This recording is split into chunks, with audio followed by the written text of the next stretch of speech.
Satu cangkir kopi yang berkualitas dibutuhkan peran dari berbagai pihak, mulai dari petani kopi, prosesor, roastery hingga barista.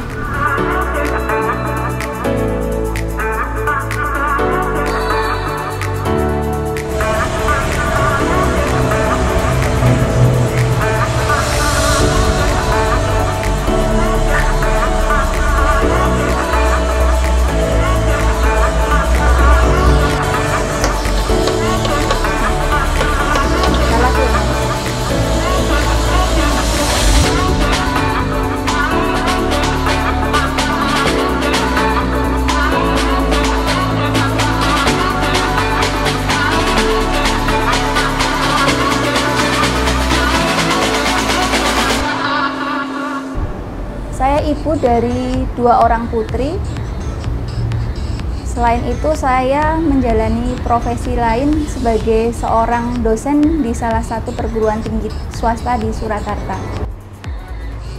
Selain itu, saya juga menggeluti usaha kopi sejak 5 tahun yang lalu.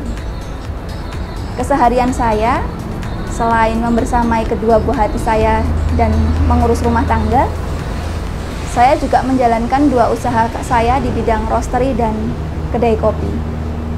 Namun, saat ini saya tidak akan membahas tentang kehidupan pribadi saya.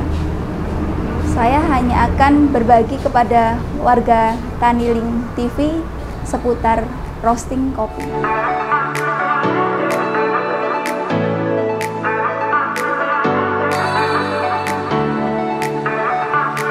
Roasting kopi merupakan salah satu proses di mana kita harus membuat kopi itu matang dan siap diseduh. Jadi, pada satu proses kopi, setelah kita melalui satu pasca panen kopi, kita harus menyangrai. Itu satu istilah yang orang awam lebih sering gunakan, sangrai kopi. Pada waktu kita menyangrai kopi, kita mempunyai kopi yang harus siap dengan kualitas yang bagus.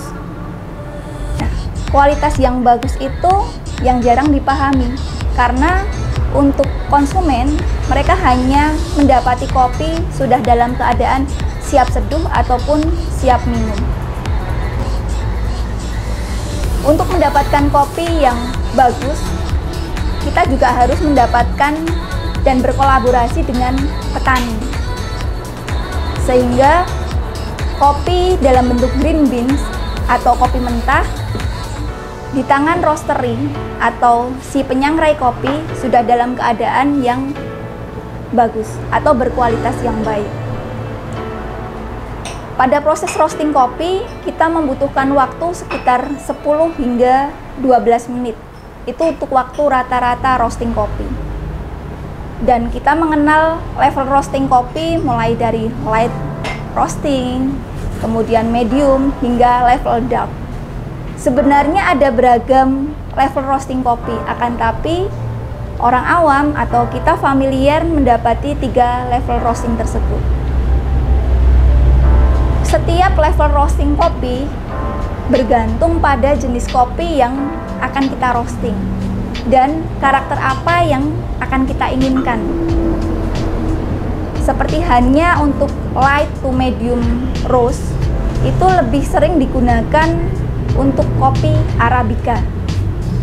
Sedangkan untuk medium to dark atau dark roast, itu lebih sering digunakan untuk kopi jenis Robusta.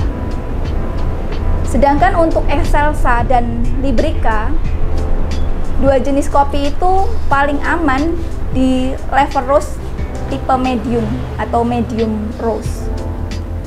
Sehingga dengan karakter yang berbeda, meskipun kita menggunakan jenis kopi yang sama, kita akan mendapatkan karakter-karakter kopi yang berbeda. Nah, itu tugas dari seorang roastery, memunculkan karakter atau rasa dominan atau notes setiap kopi, sehingga ketika seorang barista menyeduh bisa mendapatkan profil seduhan yang maksimal. Seorang roastery harus memperhatikan faktor-faktor tersebut, Mesin roasting hanya alat bantu kita. Akan tapi skill seorang roaster itu sangat diperlukan ketika mengoperasikan sebuah mesin kopi, mesin roasting kopi.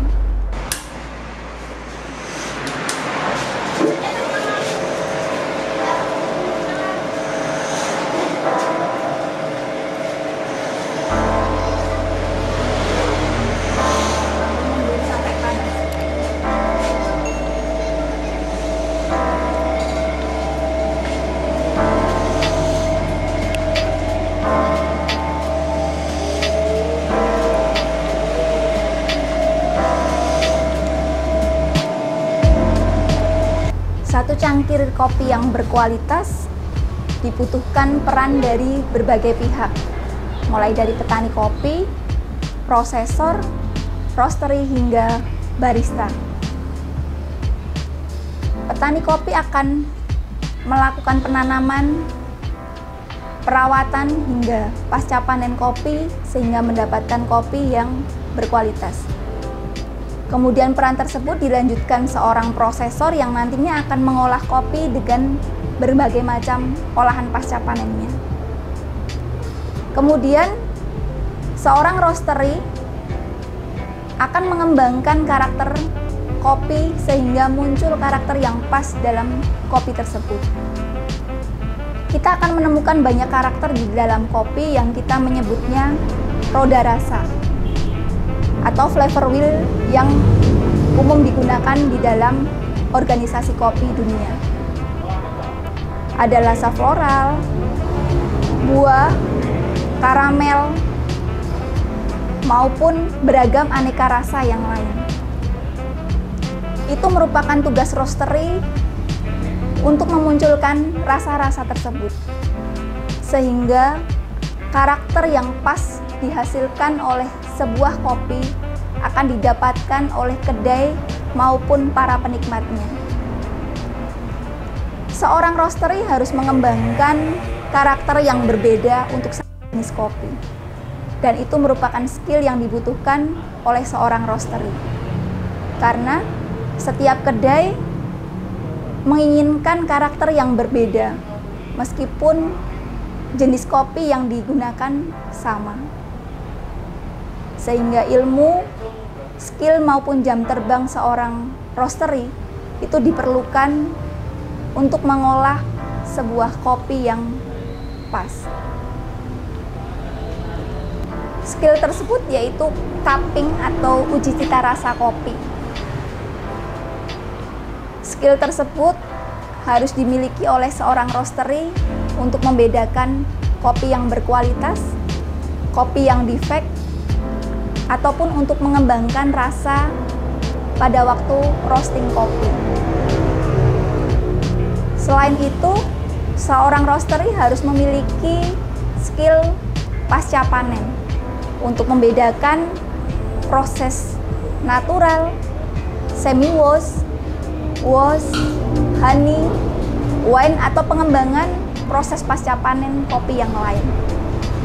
Karena treatment untuk roasting kopi setiap pasca panen kopi akan berbeda. Pengembangan rasa di kopi sangat dipengaruhi dari pasca panen di kopi.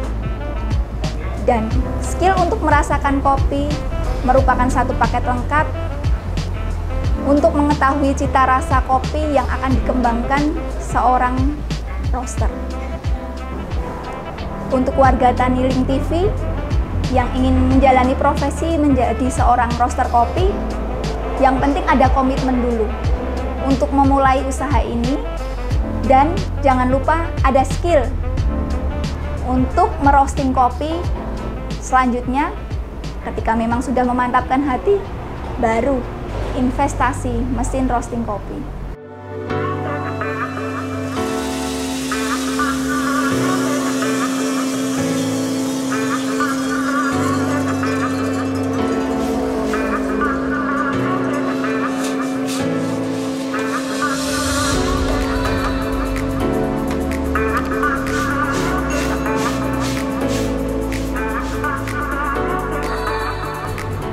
Itu sedikit sharing saya tentang roasting kopi. Semoga bermanfaat untuk warga Taniling TV.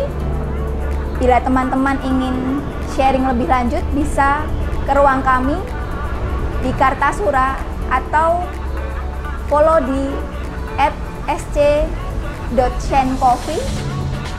Kemudian tentang seduhan kopi bisa follow di @karta.coffee.